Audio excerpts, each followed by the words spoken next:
tous, bienvenue sur la chaîne de l'Examen Crypto. Nous sommes le lundi 2 septembre 2024, il est 8h20. On va faire un point bien sûr sur les news, on va regarder le Bitcoin et les altcoins. Allez, on démarre directement avec le calendrier économique. Donc du coup, qu'est-ce qu'on va... Non, on va commencer directement plutôt avec le Crypto Fear and Greed. On est plutôt à deux doigts de repasser dans l'extreme peur. Vous le voyez, on est à 26, l'extreme peur c'est à 25. Donc plus personne n'ose investir actuellement sur le marché. Et du côté du calendrier macroéconomique, on a pas mal de choses cette semaine. Donc aujourd'hui, c'est un jour férié aux États-Unis, donc il ne faut pas s'attendre à grand-chose niveau volatilité. Mais à partir de mardi, on aura les indices PMI manufacturiers. Mercredi, le rapport GOLTS. Et jeudi, vendredi, on aura aussi pas mal d'indices. Regardez tout ça, c'est quand même blindé. Donc grosse semaine macroéconomique pour cette rentrée.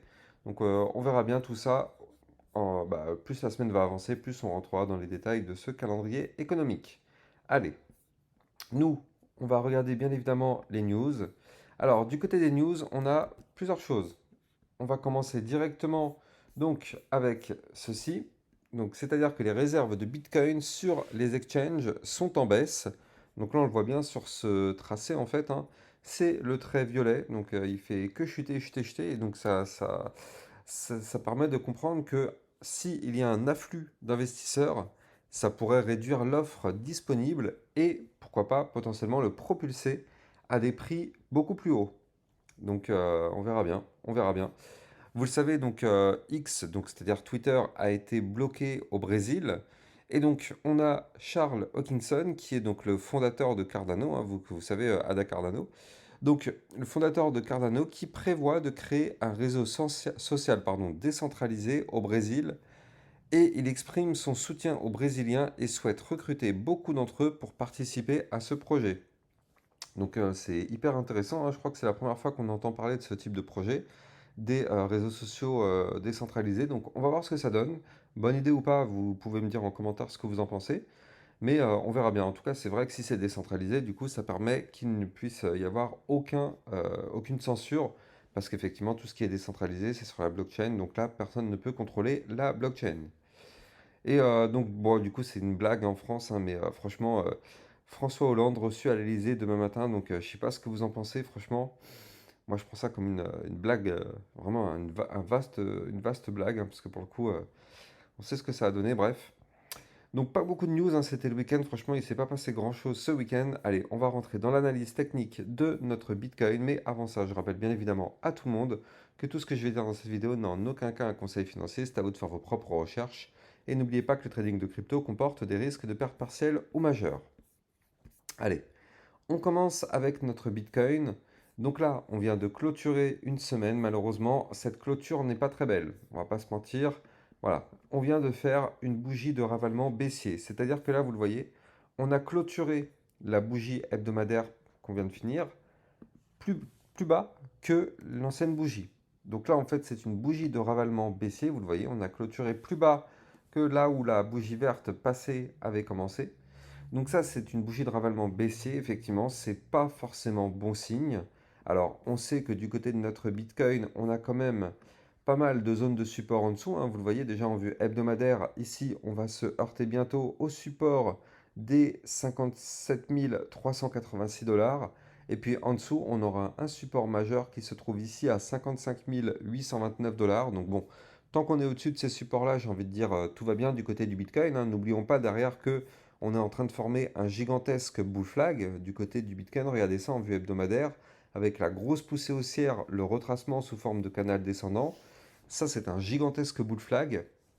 On ne sait pas quand est-ce qu'il va être breaké, ce bull flag, mais quand il va être breaké, alors là, effectivement, il y a moyen que le Bitcoin arrive à des points beaucoup plus hauts. Je vous avais déjà fait part de mes targets, donc je ne vais pas revenir dessus. Mais en tout cas, c'est ce qu'on attend tous. On attend tous la validation de ce bull flag pour que le Bitcoin puisse exploser. Donc là, pour l'instant, on est en vue hebdomadaire. Donc vous l'avez compris, ça peut prendre encore pas mal de temps. Et on sait que statistiquement, le mois de septembre est un mois normalement négatif. Même si cette année, on a la potentielle baisse des taux de la Fed.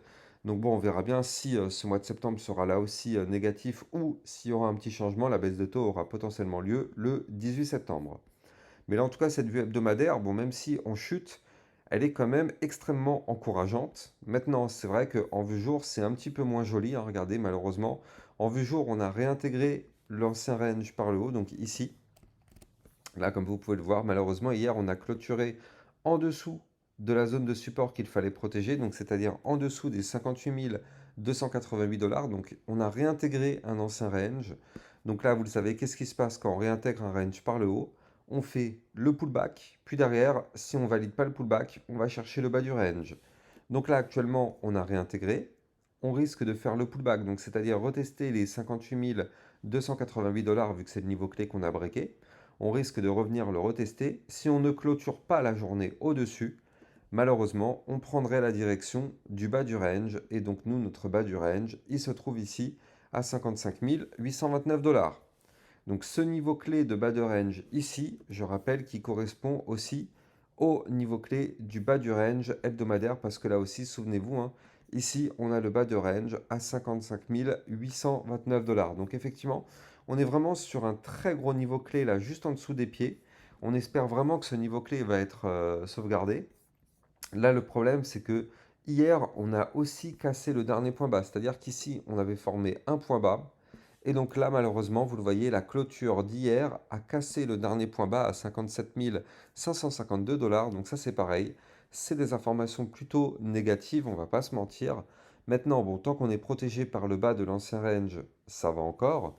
Mais si on break ce bas de l'ancien range, vous l'avez compris, le Bitcoin risque de continuer sa chute pour aller chercher des points encore plus bas. Donc du coup, en parlant de points plus bas, je vais vous donner quand même les zones de support à venir chercher en cas de nouvelle chute du Bitcoin. Donc là, si jamais on chute, comme je vous l'ai dit, on pourrait aller chercher les 55 829 dollars.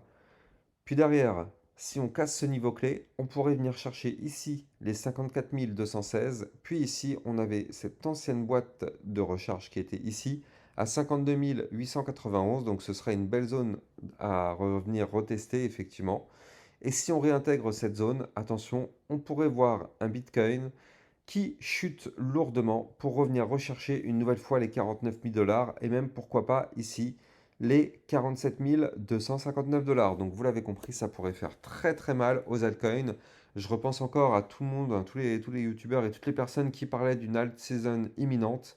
Moi, je vous ai toujours dit de ne jamais écouter ces personnes-là parce que quand on veut une alt season, il faut toujours respecter des principes de base. Une poussée du Bitcoin, puis derrière un déversement sur l'Ethereum, puis derrière, effectivement, on pourrait avoir une altcoin season. Mais tant qu'on n'a pas à minima ces deux éléments-là, il n'y a rien. Donc là, effectivement, ce n'est pas le cas. On a un Bitcoin qui chute, on a un Ethereum qui chute, on va le voir juste après. Donc pour l'instant, inutile de parler d'alt season. Si on en parle, c'est clairement qu'on veut faire du buzz et du putaclic, hein, donc on va pas se mentir. Ne vous laissez pas avoir sur ma chaîne YouTube, vous le savez, nous ne sommes pas naïfs. Donc là, du côté de la vue 4 heures, par contre, donc là c'est pareil, hein, on a malheureusement breaké le range du week-end. Bon, ça on l'avait un petit peu anticipé, hein, on avait déjà vu hier qu'on faisait des points hauts de plus en plus bas et des points bas de plus en plus bas. Donc on savait que là, on avait malheureusement une configuration baissière qui se mettait en place. On avait beau quand même être préservé par le bas du range, ici à 57 893 en vue 4 heures. Malheureusement, là, vous le voyez, ça n'a pas tenu. Et donc, masterclass, on est revenu retester au millimètre près le niveau clé qu'on avait breaké. Regardez ça, hein. Enfin, pas tout à fait au millimètre près, mais on est revenu retester le niveau clé qu'on a breaké. Et pour l'instant, on n'arrive pas à s'établir au-dessus. Donc attention, cassure, pullback, pour mieux cracher, attention à ce scénario. Si on veut reprendre de la force déjà du côté du Bitcoin, il faut commencer par faire une clôture 4 heures au-dessus des 57 914 dollars. Et si on veut reprendre de la force, il faut récupérer la résistance qui va être ici à 59 493 dollars. Voilà. Si on récupère ces niveaux clés, alors oui, on pourrait enfin commencer à reprendre un petit peu de force du côté du Bitcoin, mais pour l'instant, malheureusement, comme vous pouvez le voir, ce n'est pas le cas. Attention tout de même, on s'attend à un mouvement extrêmement volatile du côté du Bitcoin. Là, on chute, mais on n'a pas encore eu de mouvement volatile, alors que les bandes de Bollinger sont ultra resserrées. Donc là, on le sait, dans les prochaines heures, prochains jours, donc là, aujourd'hui, vu que c'est un jour férié aux États-Unis, il y a de fortes chances qu'il ne se passe pas grand-chose, mais pourquoi pas demain, casser ces bandes de Bollinger qui sont ultra resserrées, soit par le haut, soit par le bas, peu importe, mais à partir de demain, voire même dans les prochains jours, on risque d'avoir un mouvement ultra volatile en approche. Donc là, on le sait, hein, à chaque fois qu'on a des bandes de Bollinger ultra compressées, malheureusement, c'est le cas. Enfin, malheureusement, non, des fois ça pète dans le bon sens, hein, ça pète vers le nord, donc du coup, tout le monde est content. Mais là, en tout cas, pour l'instant, on est plutôt dans une configuration baissière. Donc soyons extrêmement prudents. Là, vous le voyez, on est posé actuellement sur le bas des bandes de Bollinger, donc attention à ne surtout pas les casser, ça pourrait être extrêmement dangereux. Là, c'est du moins 5, moins 10% si on casse par le bas, donc vous l'avez compris, soyons vraiment prudents. Donc là, avant de continuer, on va aller voir donc l'Ethereum. Hop. Voilà, donc avant de parler de l'Ethereum, je rappelle que pour suivre toutes mes actualités sur Twitter, vous avez bien sûr le lien en description de cette vidéo. Pour recevoir encore plein de crypto-monnaies et pourquoi pas des crypto-pépites, vous pouvez rejoindre le club LexaRocket. Là aussi, vous avez le lien en description de cette vidéo. Et nous, on continue donc justement sur l'Ethereum, malheureusement, qui suit le Bitcoin, hein, vous le voyez. L'Ethereum qui vient de faire un point bas plus bas que son précédent. Donc là, très mauvaise nouvelle du côté de l'Ethereum, hein. Il faut absolument, vraiment absolument regagner ici la zone des 2456 dollars. Si on ne regagne pas ce niveau clé, malheureusement, on s'expose à une potentielle chute. Pour aller chercher, je vous l'avais dit, hein, la target serait ici à 2343 dollars, voire même aussi un peu plus bas, zone de support majeure, 2146 dollars. Donc vous l'avez compris, Ethereum en grand danger. Bon, bien sûr, tout dépend du Bitcoin. À la seconde où le Bitcoin reprend de la force, l'Ethereum pourrait effectivement lui aussi reprendre de la force. Mais bon, pour l'instant, on le voit parfaitement ici. C'est pas le cas, donc soyons tout de même extrêmement prudents. Du côté des altcoins, elles chutent toujours beaucoup plus fort que le Bitcoin. Donc oui, soyons extrêmement prudents. Là, en tout cas, du côté de l'Ethereum, je rappelle que si on veut reprendre de la force, il faut absolument regagner cet ancien range ici. Donc, il faudrait faire une clôture en vue jour au-dessus des 2555 dollars. Et là, effectivement, on pourrait se dire qu'on reprend un petit peu de force. Mais là, pour l'instant, on fait plutôt que s'en éloigner. Donc oui, très très très dangereuse cette configuration. Allez, on va jeter un coup d'œil aussi du côté du Solana. Ça fait un moment que j'en ai pas parlé du Solana, mais bon, de toute façon, à tous les coups, comme toutes les cryptos du marché, tout le reste chute. Donc le Solana qui chute aussi. Et ben voilà. Vous le voyez, donc là, le Solana qui chute. On est venu chercher ici le bas de range que je vous avais donné à plusieurs reprises. Avant de continuer, je rappelle que pour trader toute cette volatilité, vous pouvez utiliser mon lien de parrainage Binance que vous allez trouver en description de cette vidéo. Grâce à ce lien de parrainage, vous pouvez obtenir un bonus à vie sur vos frais de trading et surtout ça vous permet de trader sur une plateforme enregistrée PSAN en France, donc pas de risque de blocage ou de fermeture. Donc là, on avait ce bas de range qui est ici sur le Solana à 126 dollars. On est revenu le retester. Vous le voyez, hein, il y a encore quelques jours, on était en haut de range et on tentait la cassure. Regardez, on avait formé ici une très belle figure chartiste bullish. Une tasse avec une anse sur le côté. Ça, en général, c'est très bullish. Malheureusement, comme je vous l'avais dit, ne jamais crier victoire. On a eu un haut de range qui est là. C'est une zone de résistance, malheureusement. Vous le voyez, on n'a pas réussi à valider la tasse séance parce qu'on s'est fait rejeter par le haut du range. Boum. Qu'est-ce qui se passe? On chute pour aller chercher le bas du range.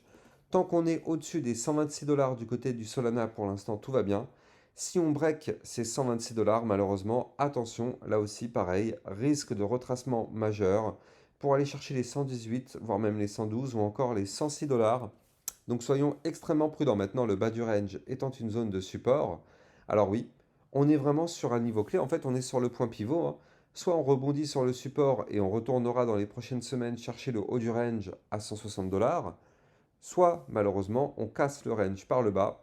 Et là, vous l'avez compris, on s'écroule. Donc là, on est vraiment sur un point pivot. On va voir de quel côté le Solana a envie d'aller. On va voir si il protège le support en rebondissant dessus. On verra bien. En tout cas, j'espère que vous avez kiffé la vidéo. N'oubliez pas de vous abonner à la chaîne YouTube, liker, commenter, partager au maximum. Et moi, je vous souhaite une bonne journée. Je vous dis à plus tard. Ciao, ciao.